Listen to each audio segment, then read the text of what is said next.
नमस्कार साथियों, स्वागत है आपका क्लासेस परीक्षा जंक्शन में। और आप लोग आज आशा नहीं पूर्ण विश्वास है आपकी तैयारी बहुत अच्छी चल रही होगी। 14 मई का जो एग्ज़ाम आने वाला है, आगामी एग्ज़ाम जो पीसीएस प्रारंभिक परीक्षा का एग्ज़ाम होने वाला है, उसी के संदर्भ में हम लोग की एक श्रृंखला चल रही है। एक तरफ करंट अफेयर्स चल रहा है, 19 लेक्चर हो चुके हैं, उसमें 19 वीडियो बन चुके हैं। और जो है आपका एक तरफ और दूसरे छोर पर हमारा संविधान चल रहा है, ठीक है ना। आज संविधान में हमारा जो संघ और राज्य क्षेत्र चैप्टर का नाम है। दोस्तों, एक जो बहुत खास बात मैं बताना चाह रहा हूं आप लोगों को, जो भी तैयारी कर रहे हैं, हमारे साथ लगे हुए हैं, एक चीज ध्यान रखेंगे कि बहुत ज्यादा पढ़ने वाले कभी सक्सेसफुल नहीं होते हैं इस एग्जाम में। इस एग्जाम या किसी एग्जाम में बहुत नहीं पढ़ना होता है, कम पढ़ना होता है, लेकिन उसको मल्टीपल टाइम रिवीजन करना पड़ता है। जो हम चैप्टर बताने जा रहे हैं संघ और राज्य क्षेत्र में, संघ और राज्य क्षेत्र के लिए, इसमें आप कोई भी पुस्तक उठाएंगे, बहुत सारे प्रश्न, आपको बहुत सारा मटेरियल उसमें पढ़ना पड़ेगा। लेकिन आपका जो ये चैप्टर है, इतने से ही आपका पूरा काम चल जाएगा। आपका कोई बस थोड़ा सा दिमाग लगाएंगे, मैं बताऊंगा कैसे दिमाग लगाना है। थोड़ा सा दिमाग लगाएंगे, इतने से ही 10-12 फैक्ट होंगे, बहुत ज्यादा होंगे, तो इतने से ही आपका कार्य बन जाना है। और आपको ऐसा तो है नहीं कि एक ही चैप्टर पढ़ना है। आज से जो संविधान स्टार्ट हो रहा है, पूरी तरीके से आपका एग्जाम डेडिकेटेड है। यहाँ से पूरा इंपॉर्टेंट टर्म्स एग्जाम के लिए शुरू हो रहे हैं, ठीक है ना। इतना ही पढ़ना है, बस इतनी बात मेरे ध्यान रखिएगा। इसके अलावा आपको बहुत ज्यादा नहीं पढ़ना है, ठीक। देखिए, हमारी कोई ऐसी कोचिंग तो नहीं चल रही है कि हमको आपको मटेरियल बेचना है, कि मोटा मटेरियल होगा तो ज्यादा पैसे में जाएगा और पतला मटेरियल होगा तो कम पैसे में जाएगा, ठीक है। हमें तो आपको एग्जाम ओरिएंटेड चीज देनी है कि हाँ, एग्जाम के लिए जितना इंपॉर्टेंट होगा उतना ही आपको देना है। बहुत सारी देखिए भ्रमित होते हैं बच्चे, देखते हैं कि बहुत सारे, वो आपको आज नहीं पता लगेगा। वो जब आप 2-4 साल एग्जाम के लिए आप अपने दे चुके होंगे, तब आपको पता लगेगा यार इतना ही पढ़ना था। हम तो जबरदस्ती बहुत मोटी मोटी किताबें, बहुत अच्छे अच्छे बड़े बड़े मटेरियल्स तैयार कर रहे थे। मटेरियल्स आपको देख के अच्छे तो लगेंगे, लेकिन वो आपके लिए बेनिफिशियल नहीं होंगे, ध्यान रखिएगा। बड़ी कोचिंग्स या बड़े संस्थान आपको केवल गुमराह करने में लगे हुए हैं, या फिर जो लोग आप अपना जो क्या बोलते हैं मटेरियल बेचना चाहते हैं, भाई 2-4 पन्ने वो देंगे तो आप तैयार खरीदेंगे ही नहीं। वो मोटा मोटा बंच तैयार करके दे देते हैं, और वो बंच आप खरीद लाते हैं, और फिर धीरे वो रखे के रखे रह जाते हैं, पढ़ाई उससे आप नहीं कर पाते हैं, ठीक। तो एक सही दिशा में देखिए, एग्जाम के लिए बहुत पढ़ना जरूरी नहीं है। और ऐसा नहीं आप बहुत बड़े ज्ञानी हैं तो आप इस एग्जाम को क्रैक कर पाएंगे। आपकी दिशा सही है तो आपकी दशा भी सही हो जाएगी। दिशा, आपने सही दिशा में तैयारी की है पीसीएस की, तो आप पक्का इस एग्जाम को क्रैक कर जाएंगे। दिशा बहुत जरूरी है, चाहे वो पीसीएस का एग्जाम हो, चाहे आईएएस का एग्जाम हो, चाहे वो वनडे एग्जाम भी हो। देखते हैं लोग पढ़ते चले जा रहे हैं, पढ़ते चले जा रहे हैं, मोटी मोटी किताबें, बड़ी भयंकर भयंकर किताबें पढ़ते चले जा रहे हैं, लेकिन सिलेक्शन उनका नहीं हो रहा है। क्या कारण है? कारण केवल एक है कि उनकी दिशा सही नहीं है। दिशा सही रखिए, एग्जाम जरूर क्रैक होगा, ठीक। चलिए इसी के साथ हम ना अपना चैप्टर स्टार्ट करते हैं, संघ और राज्य क्षेत्र। इस चैप्टर में हमने बेसिकली पढ़ना क्या है? इस चैप्टर में कह सकते हैं कि ये संविधान का पहला इंपॉर्टेंट चैप्टर स्टार्ट होने वाला है, ठीक। यहां हम लोग पढ़ेंगे कि हमारे देश में एक राज्य का गठन कैसे हुआ, हमारे देश में संघ की जो अवधारणा थी, राज्यों के संघ की अवधारणा थी, वो कैसे आई, ठीक है।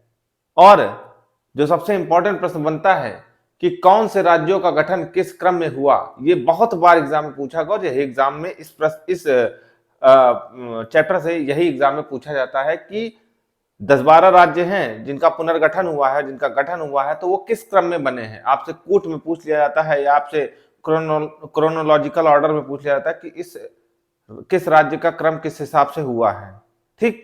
तो चलिए इसमें हम लोग चर्चा करते हैं कि भारतीय स्वतंत्रता अधिनियम 1947 के द्वारा, भारतीय स्वतंत्रता अधिनियम 1947 के द्वारा भारत और पाकिस्तान दो राष्ट्र बने। पहले दोनों सम्मिलित थे, लेकिन जब से यह अधिनियम आया 1947 का, उसमें भारत भारत के नाम से जाना जाने लगा और पाकिस्तान पाकिस्तान के नाम से जाने लगा। जब भारत आजाद हुआ तो उस समय 552 रियासतें थी। कितनी थी? 552 रियासतें थी, जिसमें 549 रियासतें तो आसानी से सम्मिलित हो गई भारत, 549 आसानी से सम्मिलित हो गई, लेकिन हैदराबाद, जूनागढ़ और जम्मू कश्मीर आसानी से सम्मिलित होने वाली नहीं थी। इनके लिए विभिन्न प्रकार की कार्यवाहियां हुई हैं और विभिन्न प्रकार की कार्यवाहियां करके इन तीनों क्षेत्रों को भारतीय रियासत में, भारतीय राज्य में, भारतीय संघ राज्य में शामिल कर लिया गया है। हैदराबाद को पुलिस कार्यवाही के द्वारा, जूनागढ़ को जनमत संग्रहालय के द्वारा और जम्मू कश्मीर को विलय पत्र के द्वारा भारतीय संघ में शामिल किया गया। ठीक, अब इसके बारे में हम लोग चर्चा करेंगे। पुलिस कार्रवाई क्या हुई, जनमत संग्रह क्या है, विलय पत्र क्या है, हम लोग इतिहास में पूरी तरीके से इसको चर्चा करेंगे। जब इतिहास वहां मजे से इसको पढ़ेंगे, क्योंकि वहां जरूरी हो जाएगा। ठीक है ना, अभी इसको यहां तक इतना ही जान लीजिए। 552 रियासतें थी, जिसमें 549 जो थी वो आसानी से शामिल हो चुकी थी, लेकिन 3 रियासतों को विभिन्न कार्यवाही, जिसमें पुलिस कार्रवाई के द्वारा हैदराबाद, जनमत संग्रह द्वारा जूनागढ़ और विलय पत्र के द्वारा कश्मीर को शामिल किया गया। ठीक, अब भारत में कितनी रियासतें हो गई थी? 552 रियासतें हो गई थी। इस चैप्टर में 3 अनुच्छेद आपको तैयार करने हैं। अनुच्छेद 1 और उसका खंड कौन सा होगा? 1(1). इसमें क्या है, कहा गया है कि भारत अर्थात इंडिया जो है राज्यों का संघ है। क्या है? भारत अर्थात इंडिया राज्यों का संघ है। अब आपको हम बताएंगे यहाँ पे क्वेश्चन कैसे घुमा के पूछता है पीसीएस या आईएएस।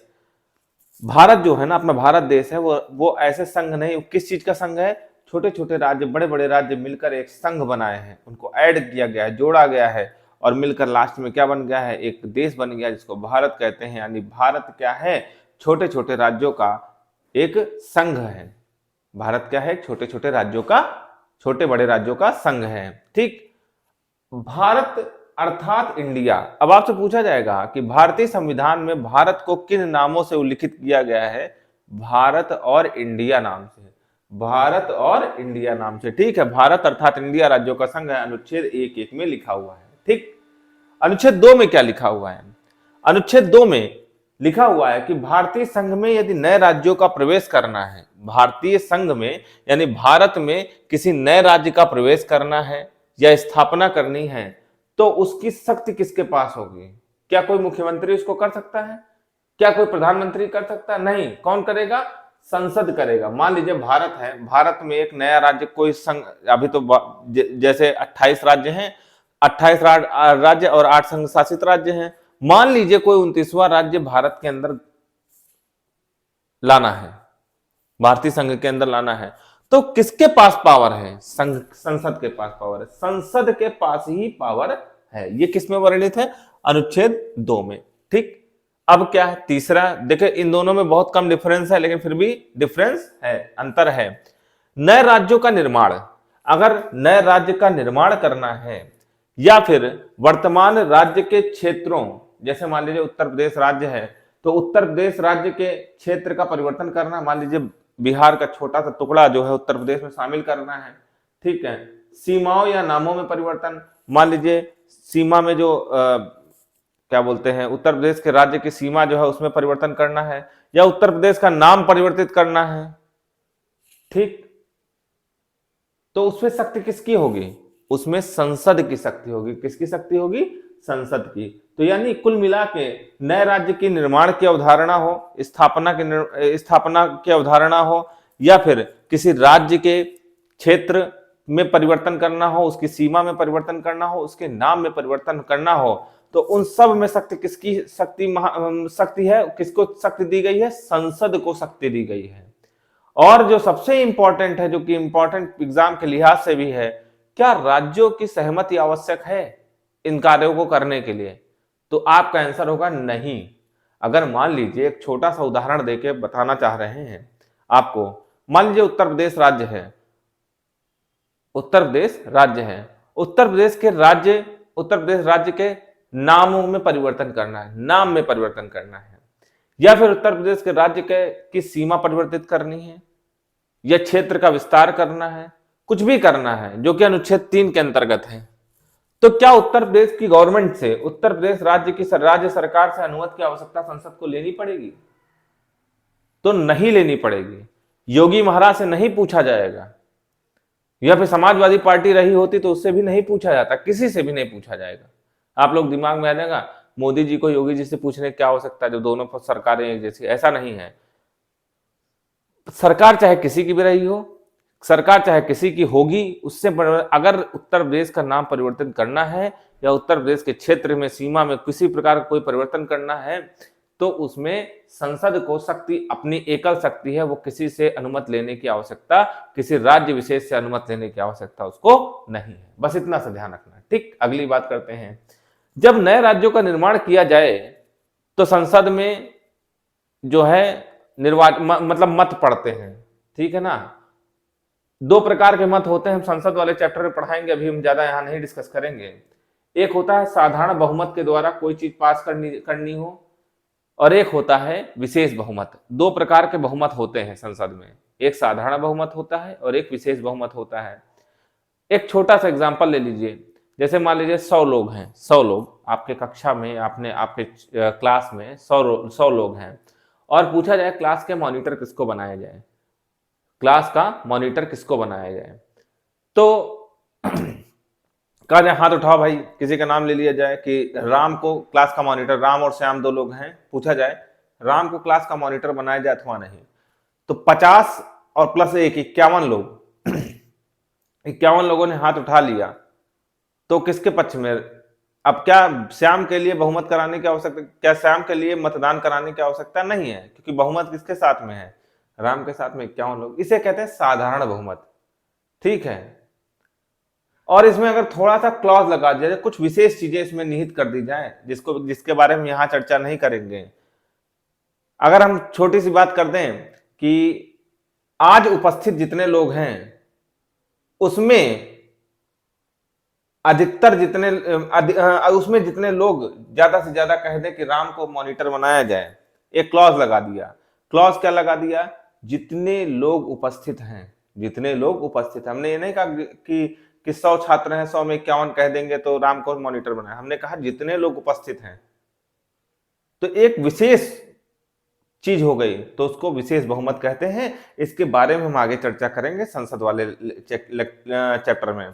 तो यहां ध्यान रखिएगा, यदि नए राज्य का निर्माण करना है तो किस प्रकार का बहुमत चाहिए संसद में? साधारण बहुमत, सिंपल साधारण बहुमत। इस चीज को ध्यान रखिएगा, बहुत बार एग्जाम में क्वेश्चन गलत हो जाता है कि नए राज्यों का निर्माण कौन से बहुमत पर आधारित होता है, तो ध्यान रखेंगे साधारण बहुमत के आधार पर होता है। और जो दूसरी चीज होती है सबसे इंपॉर्टेंट, क्या हम नए राज्य का निर्माण करेंगे तो क्या संविधान में संशोधन की आवश्यकता होगी? क्या हमें संविधान को संशोधित करना पड़ेगा? क्या कोई नया क्लॉज जोड़ना पड़ेगा? नहीं, कदापि नहीं। संविधान संशोधन की आवश्यकता नहीं होगी, यानी अनुच्छेद 368 के तहत मान्य नहीं होगा, अनुच्छेद 368 मान्य नहीं होगा यहां पर जब नए राज्यों का निर्माण करना है। अनुच्छेद 368 यहां पे लागू नहीं होगा। लेकिन जो कंफ्यूज करती है एक चीज कि मान लीजिए भारतीय संसद को शक्ति तो है, वो नए राज्यों का निर्माण कर सकता है, एक और शक्ति उसको मिली है, वो भारतीय संसद किसी भारतीय भूभाग को किसी विदेशी को हस्तांतरित भी कर सकता है, यानी दे सकता है। मान लीजिए अरुणाचल प्रदेश समझ में नहीं आ रहा है भारत को और कोई विशेष दबाव पड़ा, अरुणाचल प्रदेश चीन को देना पड़ गया मान लीजिए, तो चीन को अरुणाचल प्रदेश संसद दे सकती है अपनी शक्ति पर, लेकिन वहां पर संविधान में संशोधन करना पड़ेगा। समझ रहे हैं कि नहीं समझ रहे हैं? यानी अरुणाचल प्रदेश मान लीजिए अगर नहीं है हमारे संविधान में, हमारे देश का हिस्सा नहीं है, और अगर अरुणाचल प्रदेश नए राज्य का निर्माण करना है तो हमें संविधान संशोधन की आवश्यकता नहीं पड़ेगी। लेकिन अरुणाचल प्रदेश चीन को देना है तो संविधान संशोधन आवश्यक होगा। ठीक, एक छोटा सा उदाहरण लेके बता ही देते हैं आप लोगों को, यहां पे समझिएगा। एक मिनट रुकिए।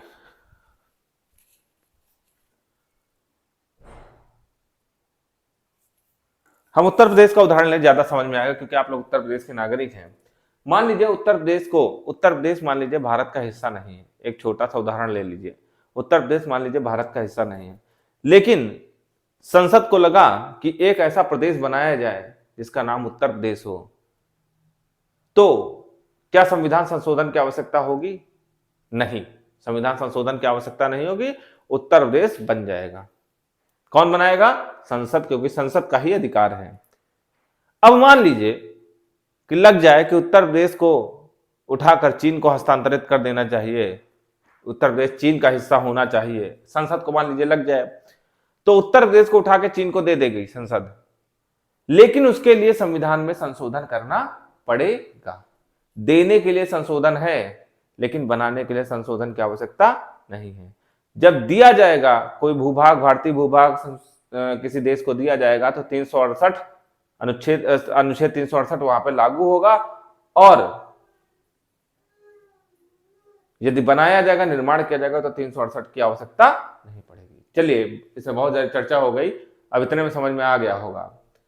ठीक, चलिए अगली बात करते हैं कि एसके धर आयोग एक बना था 1948 में। कौन सा आयोग बना था? एसके धर आयोग बना था। इसका काम क्या था? इसको एक काम दिया गया था कि भारत में राज्यों का पुनर्गठन करना है। किसका? राज्यों का पुनर्गठन। अब राज्यों का पुनर्गठन किस आधार पर किया जाए? क्योंकि भारत में आप देखे होंगे, उत्तर प्रदेश में दूसरी भाषा बोली जाती है, बिहार में दूसरी भाषा बोली जाती है, राजस्थान में दूसरी भाषा बोली जाती है। विभिन्न प्रकार के राज्यों में आप जाते जाएंगे और भाषाओं में अंतर आपको देखने को मिलेगा। तो जब राज्यों का गठन नहीं हुआ था, नए राज्यों का गठन नहीं हुआ था, तो उस समय एक समस्या थी कि नए राज्यों का गठन किस हिसाब से किया जाए। तो उसके लिए एक आयोग बना था जिसका नाम है एसके धर आयोग। उनसे पूछा गया, उनको काम दिया गया कि आप नए राज्यों के गठन के बारे में बताइए। उन्होंने क्या किया कि दो चीजें अपने दिमाग में रखी नए राज्यों के गठन में।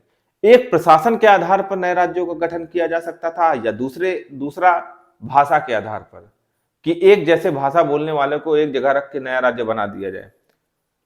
लेकिन एसके धर आयोग ने जून 1948 में यह बना था, और दिसंबर 1948 में इसने अपनी रिपोर्ट रखी सामने, और इसने अपने दिमाग में इसने अपनी जो रिपोर्ट प्रस्तुत की उसमें लिखा हुआ था कि भाषा के आधार पर राज्यों का पुनर्गठन सही नहीं है।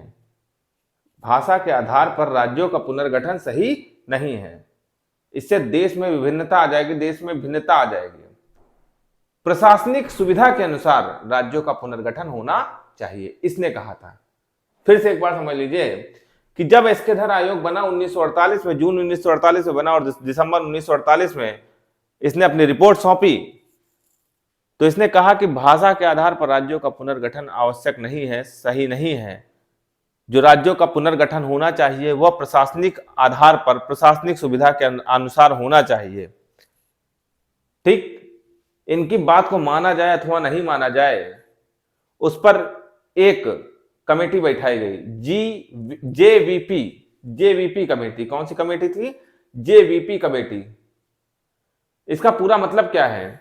जवाहरलाल नेहरू, वल्लभ भाई पटेल, वी से वल्लभ भाई पटेल और पी से पट्टाभी सीतारमैया, इनकी एक समिति बनी। इन्होंने भी ये माना कि जो ये बात कह रहे थे कि राज्य का पुनर्गठन भाषाई आधार पर नहीं होना चाहिए, इन्होंने इस बात पर भी मोहर लगाती कि राज्य का पुनर्गठन, राज्य का गठन किसके आधार पर नहीं होना चाहिए? भाषा के आधार पर नहीं होना चाहिए। तो एसके धर आयोग 1948 में बना, और उसके उस आयोग ने जो भी अपनी रिपोर्ट सौंपी, उस रिपोर्ट का अध्ययन करने के लिए जेवीपी समिति बनी, और जेवीपी समिति ने भी वही बात कही जो एसके धर आयोग ने कही थी। जेवीपी समिति अप्रैल 1949 में बनी थी। कौन सी? अप्रैल 1949 में। ठीक, एक छोटा सा उदाहरण लेके बता दे, क्योंकि यहां कंफ्यूजन हो सकती है आप लोगों को। जैसे मान लीजिए कि आपका बच्चा किसी स्कूल में पढ़ता है, ठीक है, उसने कोई कॉपी लिखी, अपना उसका एग्जाम हुआ, टेस्ट हुआ, उसने अपना कोई निबंध लिखा, छोटी सी बात है, अपने कोई टेस्ट हुआ, टेस्ट में उसने निबंध लिखा, एसे जिसको बोलते हैं। उस एसे को उसने सही लिखा है नहीं लिखा, जो एक टीचर ने मार्किंग की और 10 में से 5 नंबर दिए। ठीक, यानी इसके धर आयोग वो टीचर हो गया। अब आपको लग रहा है कि नहीं, हमारे बच्चे के नंबर इस एसे में ज्यादा आने चाहिए, उसने बहुत अच्छा लिखा, 10 में 10 आने चाहिए, 10 में 8 आने चाहिए, 10 में 9 आने चाहिए। आपको लग रहा है, आपने जब कॉपी देखी उस बच्चे की तो आपको लगा। आपने कहा कि नहीं, हमें हम इससे योग्य टीचर से इसकी अंकेक्षण करवाया जाए, इसका परीक्षण करवाया जाए। आप उसको दूसरे मैनेजर के प्रिंसिपल के पास ले गए, सर आप चेक करिए इस कॉपी को, सही लिखा कि नहीं लिखा है। उसने कहा, प्रिंसिपल साहब ने कहा कि नहीं, आपका बच्चा 10 में से 5 नंबर ही पाने लायक था, सही कॉपी चेक हुई है। तो बस वही था एसके धर आयोग और जेवीपी समिति। एसके धर आयोग ने कहा, उस पर स्वीकृति किसने दे दी? जेवीपी समिति ने, जवाहरलाल नेहरू, वल्लभ भाई पटेल और पट्टाभी सीता रवैया ने। ठीक, इससे ज्यादा कुछ समझने वाली बात नहीं थी। अब भाई इन लोगों ने तो कह दिया कि भाषाई आधार पर राज्यों का पुनर्गठन करना सही नहीं है। उतने में ही क्या हुआ, एक पोटी श्री रामुलु थे, पोटी श्री रामालू नाम इनका था, पुट्टी नहीं, पोटी श्री रामालू। ये कहा किए, इनका कहना था कि नहीं, जब भाषाएं अलग हैं तो सब जो राज्य का गठन होना चाहिए वो भाषा के आधार पर होना चाहिए। इनको बैठा दिया गया, मारपीट के, डांट डपट के बैठा दिया गया कि नहीं, तुम्हारी बात नहीं मानी जाएगी। लेकिन कुछ लोग अड़ियल प्रवृत्ति के होते हैं, नहीं मानेंगे, देखे कैसे नहीं करते हो। इन्होंने क्या किया, 56 दिन की भूख हड़ताल कर दी। कितनी दिन की? 56 दिन तक इन्होंने खाया पिया नहीं, भूख हड़ताल कर दी। तो ऑब्वियसली बात थी, सरकार को झुकना, सरकार को झुकना पड़ा उनके आगे।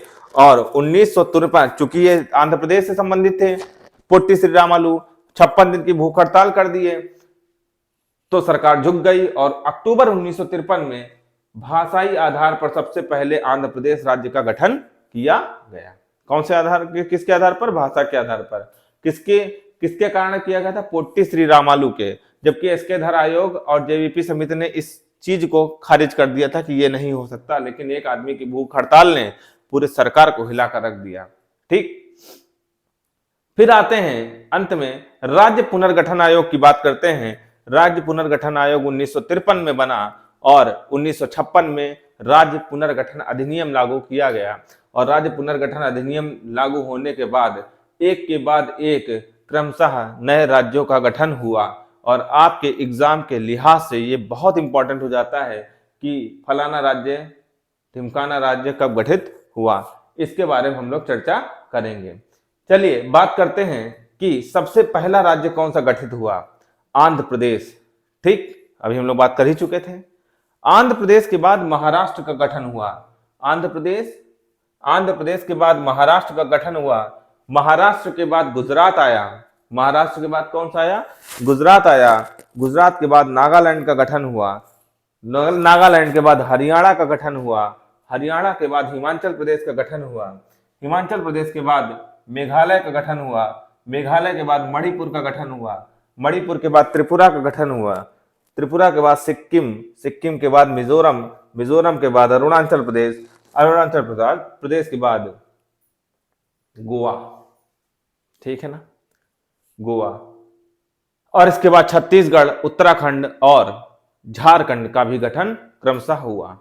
अब आपके दिमाग में होगा, सर आप तो बताते हुए चले गए, अब इनको याद कैसे किया जाए? बात आपकी एकदम सही है, एकदम सही है कि इसको कैसे याद किया जाए। ठीक है ना, इसको कैसे याद किया जाए। चलिए आपको याद करवाते हैं, एक ट्रिक देख लीजिएगा। पता नहीं क्यों नहीं चल रहा।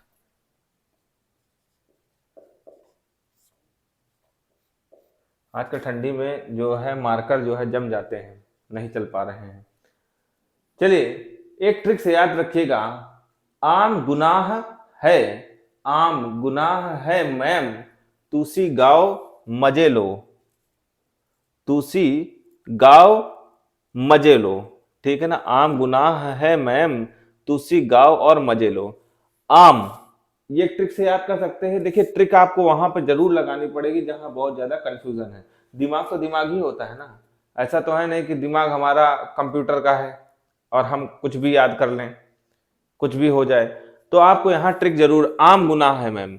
आम का मतलब हुआ आ से आंध्र प्रदेश, मा से महाराष्ट्र, गु से गुजरात, ना से नागालैंड, हा से हरियाणा। देख लीजिएगा, एक साथ याद करते चलिएगा।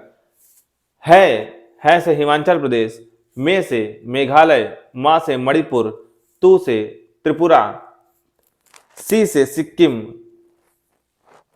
ठीक है ना। और मिजोरम, गाओ,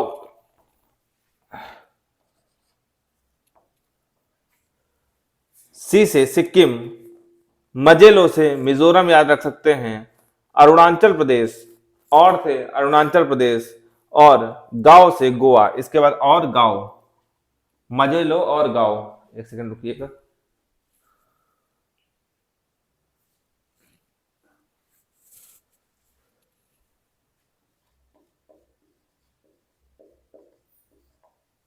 तो ये ट्रिक आपकी बन गई, ये ट्रिक है। हमने भी कहीं से ट्रिक, मैं बनाता नहीं हूँ ट्रिक, कहीं से मैंने देखी है, इसलिए, क्योंकि ये बहुत ज्यादा कंफ्यूजन क्रिएट करता है। ठीक है ना। आम गुनाह है मैम तुसी गाओ और मजे लो। आ से आंध्र प्रदेश, मा से महाराष्ट्र, गु से गुजरात, ना से नागालैंड, हा से हरियाणा, है से हिमाचल प्रदेश, में से मेघालय, मा से मणिपुर, तू से त्रिपुरा, और सी से सिक्किम, मजेलो से मिजोरम, और से और अरुणाचल प्रदेश, और गांव से गोवा।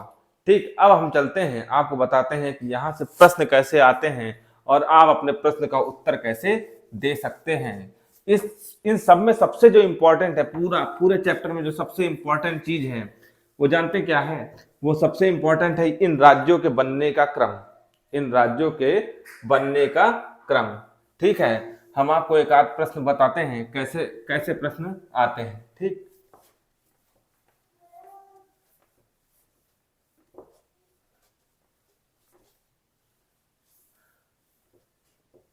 हाँ, एक चीज हम बताना भूल गए आपको। जो ये राज्य पुनर्गठन आयोग 1953 में बना था, उसमें जो है 3 लोग थे। फजल अली थे, के एम पाणिक्कर थे, और हृदय नाथ कुंजरू थे। कुंजरू, पाणिक्कर और फजल अली। अध्यक्ष कौन था इस राज्य पुनर्गठन आयोग का? अध्यक्ष थे इसके ये फजल अली थे। कौन थे? फजल अली इसके अध्यक्ष थे। ठीक, तो आपका चैप्टर इतना ही खत्म होता है। हम एक दो प्रश्न के उदाहरण देके बता रहे हैं कि आपको प्रश्न कैसा आता है। ठीक है, कि आप लोग वहां पर इसको रटिएगा नहीं। बहुत लोग इसके सन याद करने लगेंगे कि सर सन करके आता है कि किस वर्ष कौन सा राज्य गठित हुआ है, तो वो आपको याद नहीं करना है इसमें। ठीक है, वो थोड़ा दिमाग लगाएंगे तो आपको एग्जाम में बहुत आसानी के साथ वो आप कर ले जाएंगे। ठीक,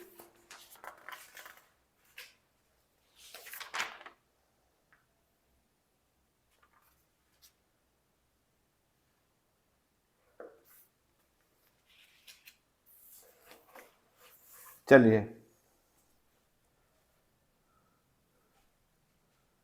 एक प्रश्न है कि नीचे दिए गए भारत संघ के संपूर्ण राज्यों का दर्जा प्राप्त होने का सही कालानुक्रम कौन सा है? आईएएस सन 2007 में प्रश्न आया था, और बहुत जल्द आपको यूपीपीसीएस में भी मिल जाएगा। ठीक है, या फिर हम सीधा सीधा यूपीपीसीएस वाला ही प्रश्न दोनों करवा देते हैं, यूपीपीसीएस और आईएएस दोनों वाला प्रश्न करवाते हैं। आपसे पूछा गया है, तो ये चल क्यों नहीं रहा?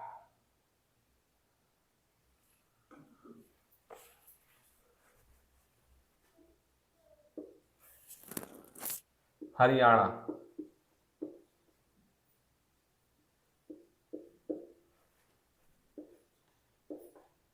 दूसरा आपका सिक्किम है,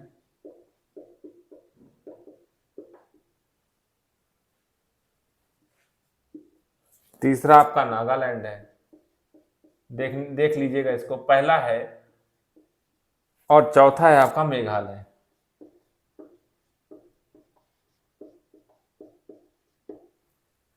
ठीक है, पहला है हरियाणा, दूसरा है सिक्किम, तीसरा है नागालैंड, और चौथा है मेघालय। ये 4 कूट दिए गए हैं। अब आपसे पूछा गया है ए 1 2 3 4, बी ऑप्शन है आपके पास 2 3 4 1, और सी ऑप्शन है आपके पास 3 1 4 2, और डी ऑप्शन है 2 4 1 3। आपसे पूछा जा रहा है इसमें कौन सा सही क्रम है। ठीक है ना, ये यूपी पीसीएस प्री सन 2010 में आया था, और स्पेशल मेंस में 2008 में आया था। अब आप बताइए कि इसमें कौन सा क्रम सही हो सकता है। सबसे पहले हमने बताया नागालैंड। कौन सा? सबसे पहले नागालैंड आएगा। ठीक, 3 क्रम। फिर उसके बाद हरियाणा आएगा, देखिए नागालैंड के बाद हरियाणा आया, हरियाणा के बाद आपका मेघालय है और मेघालय के बाद आपका सिक्किम है। तो ऐसे प्रश्न इसमें आते हैं। ठीक, अगला प्रश्न जैसे सीधा सीधा मैं बोले दे रहा हूं, नीचे दिए गए राज्यों को भारत संघ के संपूर्ण राज्य का दर्जा प्राप्त होने का सही कालानुक्रम क्या है? ऑप्शन एक है, ए ऑप्शन है सिक्किम, अरुणाचल प्रदेश, नागालैंड, हरियाणा। बी ऑप्शन है नागालैंड, हरियाणा, सिक्किम, अरुणाचल प्रदेश। सी ऑप्शन है सिक्किम, हरियाणा, नागालैंड और अरुणाचल प्रदेश। डी ऑप्शन है नागालैंड, अरुणाचल प्रदेश, सिक्किम या हरियाणा। इनमें से आपको बताना है कि क्रम क्या है। तो आंसर सही होना चाहिए नागालैंड, हरियाणा, सिक्किम और अरुणाचल प्रदेश। यह आईएएस 2007 में प्रश्न आया था। ऐसे ही कई सारे प्रश्न आपको देखने को मिलेंगे। ऐसे ही यूपी पीसीएस प्री सन 2021 में अभी हाल ही के में आया था कि निम्नलिखित राज्यों के गठन पर विचार किए। तो बहुत ही आसान प्रश्न था। गोवा 1 नंबर पे, 2 नंबर पे तेलंगाना, 3 नंबर पे झारखंड और 4 नंबर पे हरियाणा। अब तेलंगाना वाला ऑप्शन आप लोग सीधे सीधे एलिमिनेट कर सकते हैं सबसे लास्ट में, कि तेलंगाना 2014 में गठित हुआ था, तो वो तो एकदम ही सीधा सीधा एलिमिनेट हो गया। गोवा इससे जस्ट पहले हुआ था, मतलब झारखंड, छत्तीसगढ़, उत्तराखंड और झारखंड से पहले गोवा हुआ था। अब आप फंसते कहां पे, आप हरियाणा और झारखंड में, और हरियाणा से अच्छा ऑप्शन आपको मिल ही नहीं सकते, सबसे पहले हरियाणा आया था। देख लीजिए, आंध्र प्रदेश, महाराष्ट्र, गुजरात, नागालैंड, उसके बाद कौन सा बना था? हरियाणा। तो इस तरह से 4 कूट में आप बड़े आसानी से, यदि आपको ये टैगलाइन याद है, ये आपको ये थोड़ा सा याद, आम गुनाह है मैम तुसी गाओ और मजे लो, तुसी मजे लो और गाओ, अगर ये आपको याद है तो बड़े आसानी से आप इस प्रश्न को कर सकते हैं। और आप पूरे प्रश्न पत्र में देखेंगे, पूरा चैप्टर में देखेंगे, अगर यहाँ से प्रश्न बना है तो यही से सबसे ज्यादा प्रश्न बने हुए हैं। ठीक है, आप ये बुक जरूर ले लीजिएगा, ये ठीक है ना, पूर्वावलोकन। और संघ और राज्य क्षेत्र से जो भी प्रश्न अब आप बनाएंगे, आपके सारे प्रश्न हो जाएंगे मेरे अनुसार। ठीक है, चलिए आज के लिए इतना ही, धन्यवाद। लेक्चर काफी लंबा हो गया।